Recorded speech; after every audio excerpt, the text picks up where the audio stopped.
Hello to all the listeners. I'm Abderrahmane Kheddar, and I'm splitting my time between the GRL in Japan and LIRM in Montpellier in France.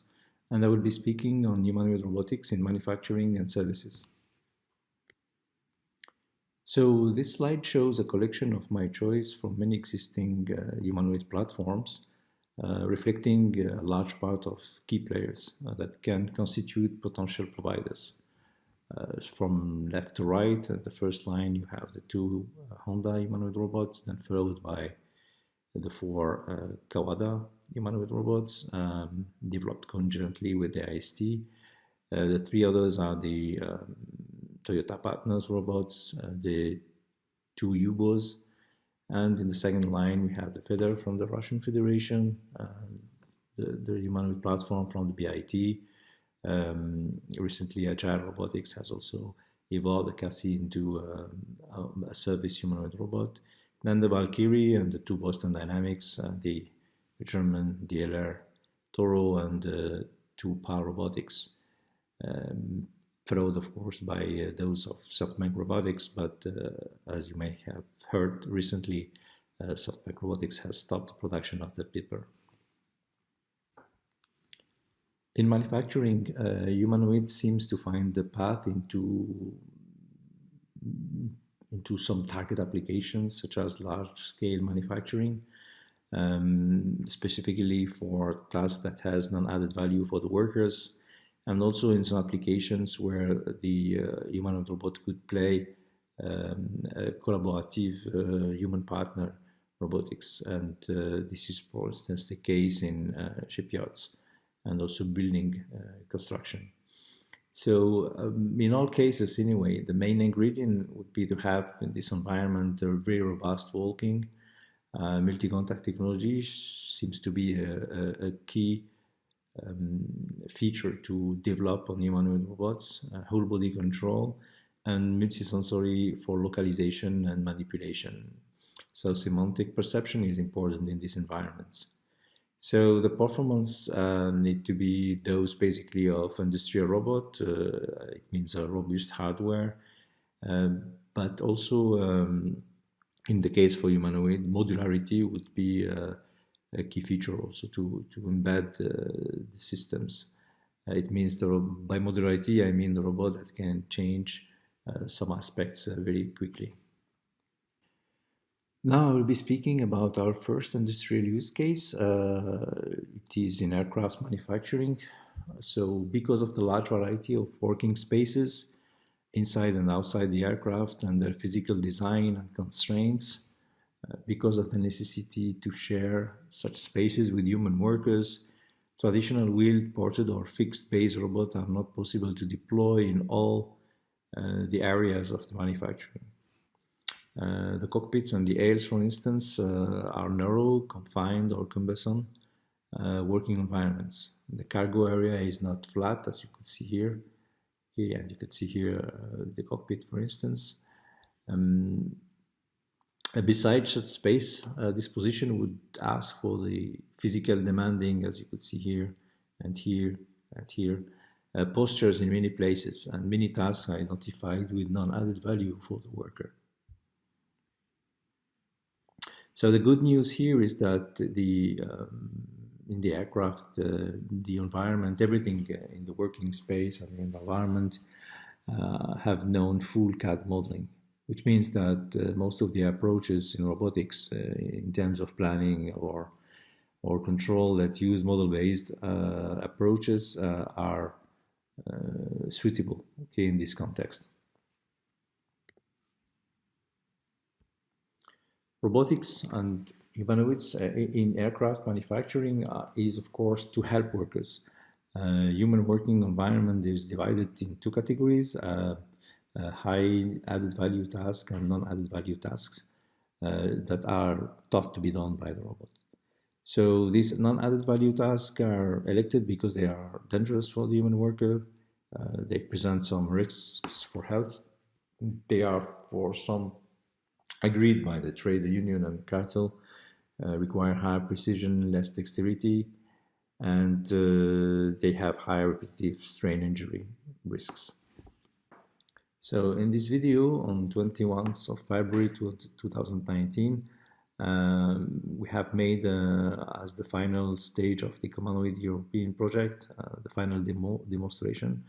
A humanoid, we showcased the two humanoid robots, actually, the one from HRP4 and the Toro. Here what you could see is the precision of the slam, because the robot is localizing only by slam. And of course the robot going also through the stairs to reach the shop floor. So of course the robot enters into the airplane, which is an A450 mockup, scale 1-1, and the robot is supposed to take the brackets and then advance to the structure and deposit the bracket. For that we use the concurrent visual servoing and also force control, multi-contact, as you could see here, and also we have developed in the frame of this project a technology that allows to be aware of the human, and which is based on capacitive sensing. So for interested readers, I advise to go into the RAM paper, that is a multi-author paper that was written by all the main partners that have contributed to this showcase.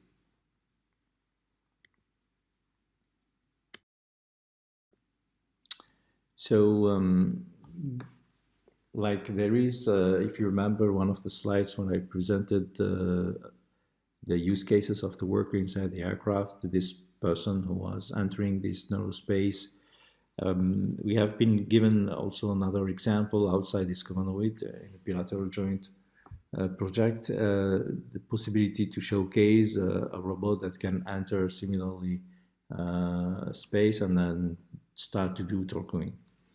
Okay, and this is showing more evidence of multi-contact usage, and as you could see the video here, we reproduce basically with the robot this aspect. So on the left you will see the HRP2 entering a similar like zone as here, and then taking a tool and starting to do torquing tasks. In the right part you will see the HRP4, okay, which is a torque control robot doing basically the same thing without entering the space, but the panel is put upper, okay, in this. So here you can see that the robot has finished torquing with 3 concurrent contacts, by the way. The 4th one was moving and getting out of the space. So now we are continuing this work by trying to add more modes for the contacts, for instance sliding or like compliant contacts.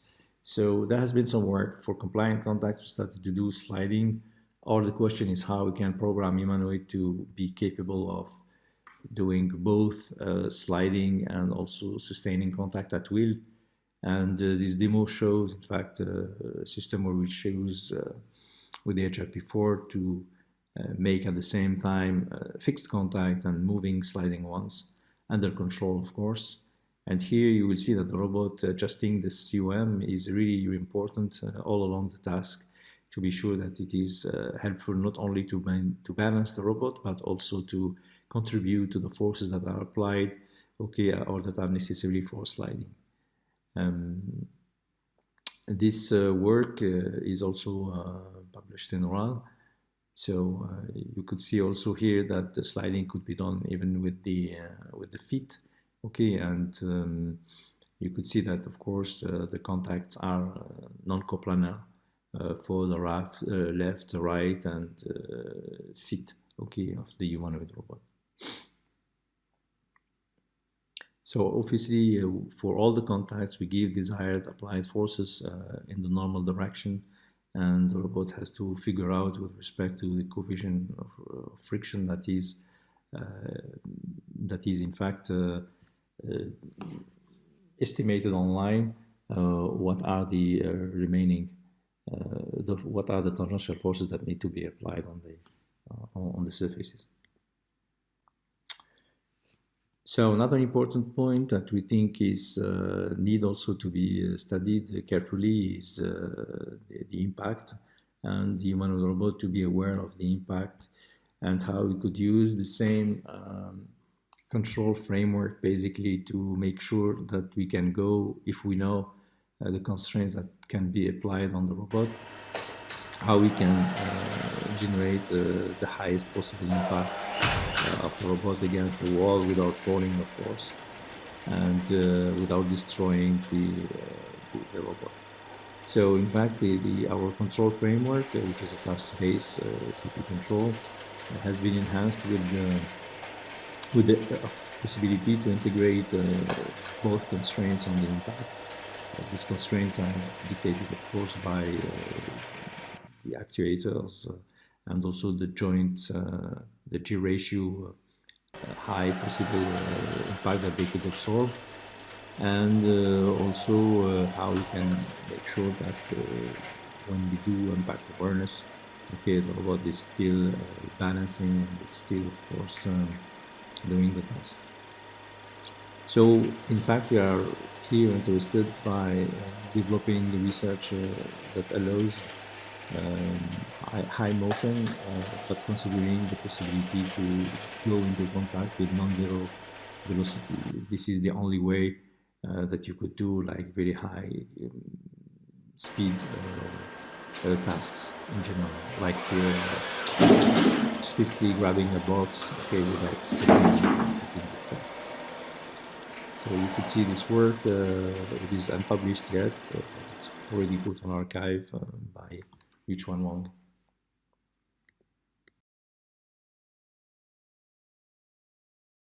So after starting the use cases that we had to deal with in manufacturing, of course, we are working in other tasks and in other applications that we are not able to disclose for now.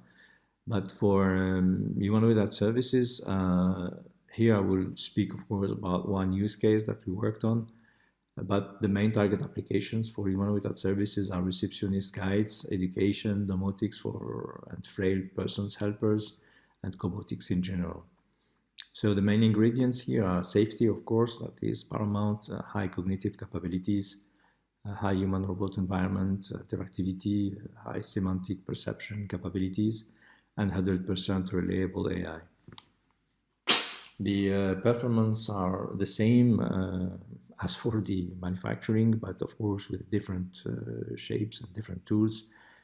Safe hardware, obviously, and also with different requirements because the human is supposed to be in close contact interaction and also flexibility. So we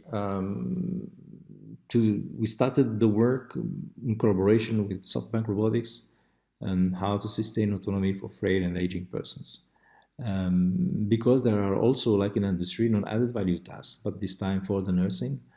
And SoftBank Robotics was interested at that time to evolve Pepper into, in terms of better design and a better shape and better functionalities for assisting frail people.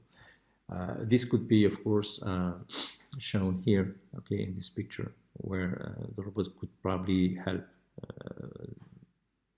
But in practice, there are other tasks where the nurse is not required, okay, because these tasks are really non-added value, and the robot could play a role not only by helping a person to get in a bed or get out of bed, but also in making his daily tasks like showering or like bringing him some medicine, okay, which doesn't require, of course, a lot of contact, but still the robot need to be aware, of course, of the person. So here, the cognitive level is extremely high, but in my opinion, the AI is also in the hardware. It means that the intelligence shouldn't be only on the software, but in the hardware as well. So the first objective that was imposed to us with SoftBank Robotics is to make the paper touchable, because the paper doesn't have any tactile sensor and it needs to be aware of a human when the contacts occur with a person. So here you see Anastasia. You can see this work at Humanoids 2019. Has developed a very sophisticated contact detection approach, which is mainly based on the monitoring the encoders. This is because paper is nearly semi-back drivable. Okay, we can monitor very easily what is expected as an error tracking in position, and what is the deviation from what is this expected error, and we could use it. Okay, simply monitor the difference between what we expect in terms of tracking errors and its derivative with respect to what's happening really. And you can see here that if Anastasia is moving, so the robot doesn't stop at all. Okay, but when she was sitting, well, even if the trajectory was going very far, so the robot has detected, okay, that the contact occurred. And one of the things that is important, for instance, for the robot is after contacts to make it compliant to the desired touch. So for instance, here the robot is doing some motion, but when Anastasia would touch it, so it will stop and it will be adjusting according to how it position it. So why this is important? I think that, for instance, if you need to be helped by a person to come to you, okay, and you might need to reposition, of course, the robot to use it as a hurdle, or touch the robot to show it the way that it has to grasp you. It's what people do generally with the nurses. So sometimes there is the patient who is guiding the nurse to help him through contact. And this is the functionality that we wanted to apply and to deploy for the paper and this work. So this is also an important point. Please notice here that that we are also using multi-contact on the human body. Okay, and the idea was how we could probably extend the approach and the technology we developed in multi-contact to be applied not on an environment like Airbus, but also on the human body. And here what you could see is, in fact, the problem here is that, of course, you have to reconstruct each time, okay, for the robot to recognize what are the limbs, okay, and the body of the person that is trying to help, and then how to apply contact, okay, on this person to realize these assistive tasks. Of course, the assistive tasks here are specified already. They are learned from the nurses or from the persons who are helping these elderly people. And so recognizing which person you are dealing with is quite easy problem. But recognizing the parts of this robot and to apply contact in and to move it, okay, is also is very, very challenging.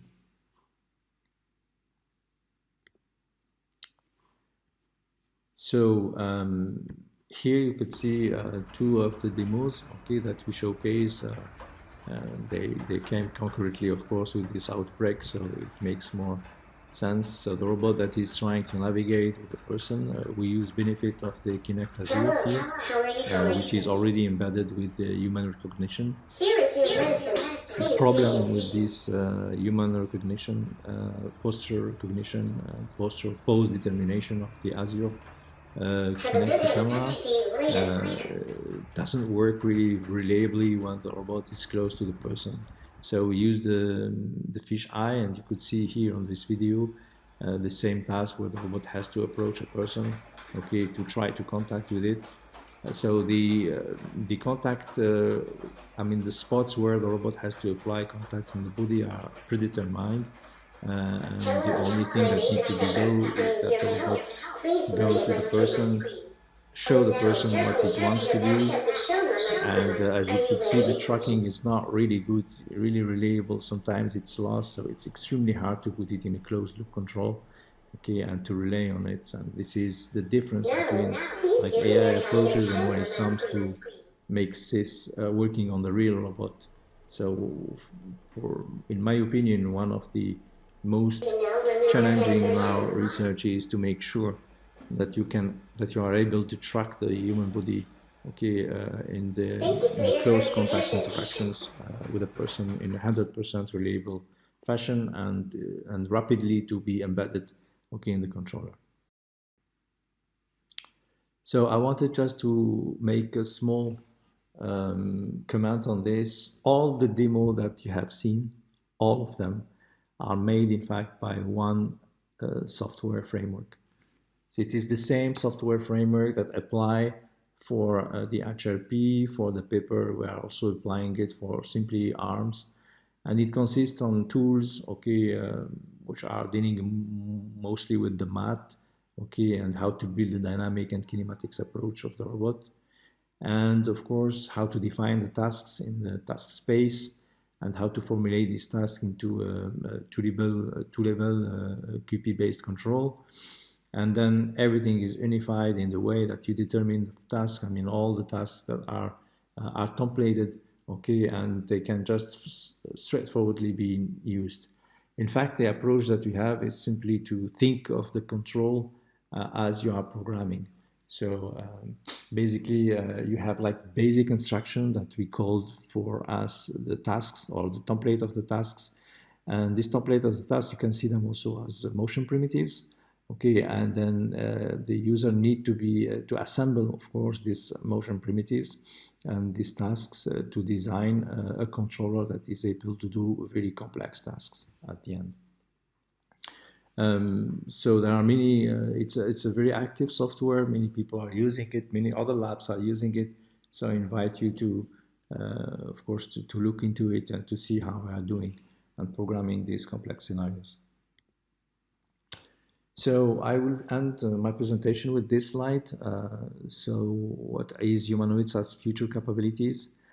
So we have some catalyzer application that, in my opinion, will push humanoid robots in terms of hardware and software to be further developed, like humanoid in large-scale manufacturing. We have actually two other applications. We are working with two other industries which have similar size as Airbus to deploy or to show how humanoid robots could be applied in their use cases.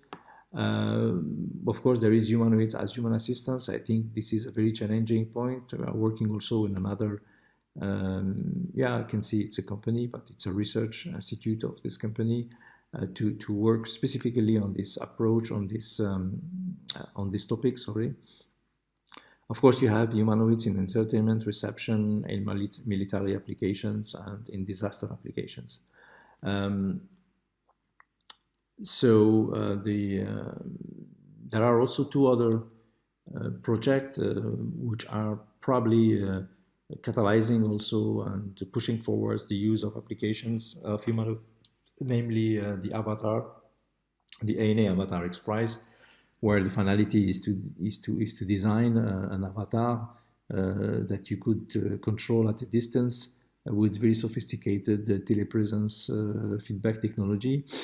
And there is another one that is launched by the Saudi Arabia Kingdom, which is called NEOM, which is also going to have to build a city that is populated with robots, among which general purpose robot that thought to be humanoid kind, and avatars that could also thought to be humanoid kind. So in these cases, I think that there are some technology bricks and advancement that need to be achieved.